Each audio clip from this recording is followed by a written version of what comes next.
वृंदावन बिहारी लाल की जय। 30वां अध्याय। भगवान श्री कृष्णचंद्र जी महाराज ने कहा, हे प्रिय, नारद जी के वचन सुनकर महाराजा पृथु बड़े विस्मित हुए। अंत में उन्होंने नारद जी का पूजन करके उनको विदा किया। इसी कारण माघ, कार्तिक और एकादशी, यह 3 व्रत मुझे अत्यधिक प्रिय हैं। वनस्पतियों में तुलसी, महीनों में कार्तिक, तिथियों में एकादशी और क्षेत्रों में श्री द्वारका जी मुझे बहुत प्रिय हैं। जो प्राणी जितेंद्रिय होकर इनका सेवन करता है वह यज्ञ करने वाले प्राणियों से भी मुझे अधिक प्रिय होता है। जो प्राणी विधि विधान से इनकी सेवा करते हैं उनके अनुग्रह से सभी पाप दूर हो जाते हैं। भगवान श्री कृष्णचंद्र जी महाराज के वचन सुनकर सत्यभामा ने कहा, हे नाथ, आपने यह बात बड़ी आश्चर्यजनक कही है कि दूसरे के लिए पुण्य के फल से कला की मुक्ति हो गई। यह प्रभावशाली कार्तिक मास आपको अत्यधिक प्रिय है कि जिसे पतिद्रोह का पाप केवल स्नान के पुण्य से ही नष्ट हो गया। दूसरे प्राणी द्वारा किया हुआ पुण्य उनके देने से कैसे मिल जाता है, यह आप मुझे बतलाइए। इस पर भगवान श्री कृष्णचंद्र जी महाराज ने कहा, बिना दिया हुआ पुण्य और पाप जिस कर्म द्वारा मिलता है सो सुनो।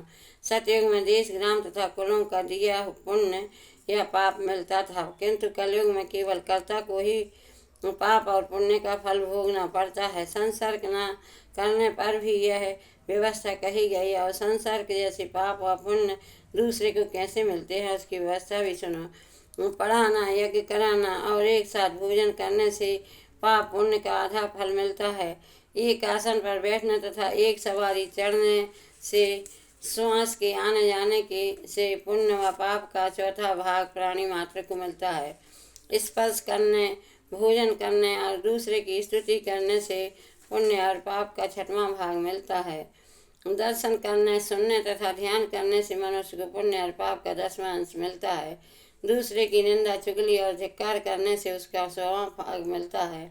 पुण्य करने वाले मनुष्यों की जो कोई सेवा करता है वह सेवा का भाग लेता है और अपना पुण्य उसे देता है। स्त्री, नौकर और शिष्य के अतिरिक्त जो मनुष्य दूसरे सेवा करवा कर उसको पैसा नहीं देता तो वह सेवक उसके पुण्य का भागी होता है। पंक्ति में बैठे हुए भोजन करने वालों की पत्तल जो व्यक्ति लांघता है वह उसको जिसकी की पत्तल उसने लांघी है अपने पुण्य का 6वां भाग देता है। स्नान तथा ध्यान आदि करते हुए मनुष्य से जो व्यक्ति बातचीत करता है या उसे स्पर्श करता है वह अपने पुण्य का 6वां भाग उसे दे डालता है। जो मनुष्य धर्म के कार्य के लिए दूसरों के लिए धन मांगता है वह पुण्य का भागी होता है। ठीक उसी प्रकार जिस प्रकार दान करने वाला पुण्य का भागी होता है, जो मनुष्य धर्म का उपदेश करता है पश्चात से श्रोता से याचना करता है वह अपने पुण्य का 6वां भाग उसे देता है। जो मनुष्य दूसरों का धन चुरा कर उससे धर्म करता है वह चोरी के पाप का फल भोगता है और शीघ्र ही निर्धन हो जाता है, और जितना धन चुराता है वह पुण्य का भागी होता है। बिना ऋण के उतरे जो मनुष्य मर जाते हैं उनको ऋण देने वाले सज्जन पुण्य के भागी होते हैं।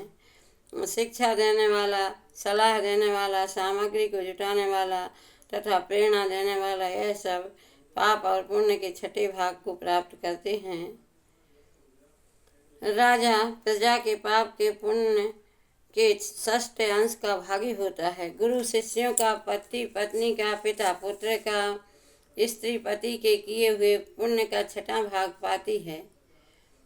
पति को प्रसन्न रखने वाली आज्ञाकारिणी स्त्री पति के किए हुए पुण्य का आधा हिस्सा लेती है।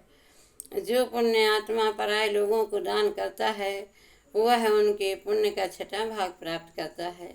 जीव का देने वाला मनुष्य जीव का ग्रहण करने वाले मनुष्य के पुण्य के 6ठे भाग को प्राप्त करता है। इस प्रकार दूसरों के किए हुए पुण्य अथवा पाप बिना देने के भी दूसरे को मिल सकते हैं, किंतु यह नियम जो कि मैंने बतलाए हैं कलयुग में लागू नहीं होते।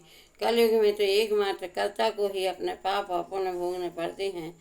इस संबंध में एक बड़ा पुराना इतिहास जो कि पवित्र भी है और बुद्धि का देने वाला भी है, कहता हूँ, ध्यान पूर्वक सुनो। बोलो वृंदावन बिहारी लाल की।